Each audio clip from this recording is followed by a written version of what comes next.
areas of the microphone, so they were able to write a history, but in truth, they have written a false history. There is these Jews, the Jewish community lived in harmony with the Palestinians. They lived in close contact. We have many people who bear witness to our coexistence.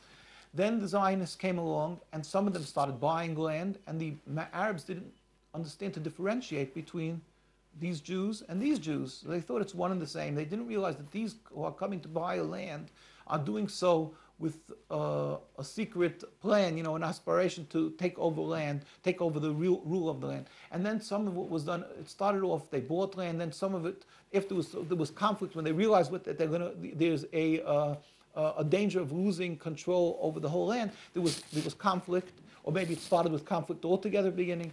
And then the Zionists came with force, and what they did was they put the scare into them. In other words, they put panic. They went to Deir Yassin as an example of one of these many, many, many Muslim villages, Arab villages.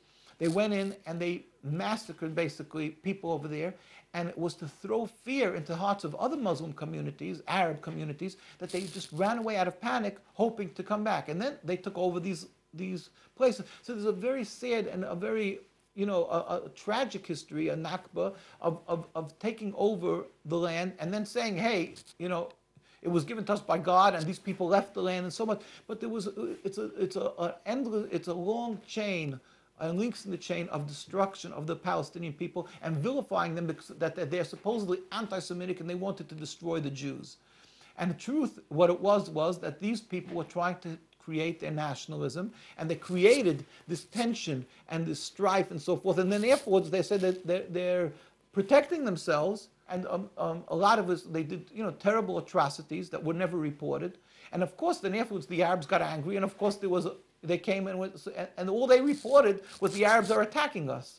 So they got the sympathy of the Jews around the world who just went through a Hitler, and they just went through being murdered by the Nazis, and they said, hey, these are the cousins of the Nazis, these are the continuation of the Nazis, they want to slaughter, they want to continue slaughtering. But they didn't show that this came as a reaction for their taking over their villages, stealing their land, taking away their homes. So people got a totally false portrayal of what was happening there. So the Palestinian people, unfortunately, lost their self-rule and lost the control, their homes. They ran away, they panicked, and you have all these people living till today in refugee camps and so forth. I mean, like the last terrible tragedy, of course, was in Gaza. I mean, it's an ongoing, because people who are refugees living in many lands, people don't even know, refugee camps all over, in many countries that they're living, and people just spread out without, can't return to their homes. The question asks, why is the world ignoring what these people are going through?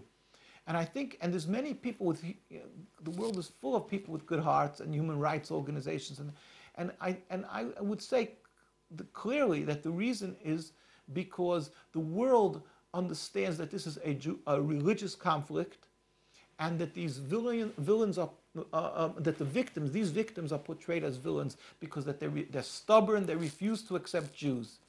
And in truth, this is totally a false portrayal. The solution will ultimately be that the Jews have to profusely, when we say the Jews, I mean the people living there, to profusely apologize to the Palestinian people for how they were wronged.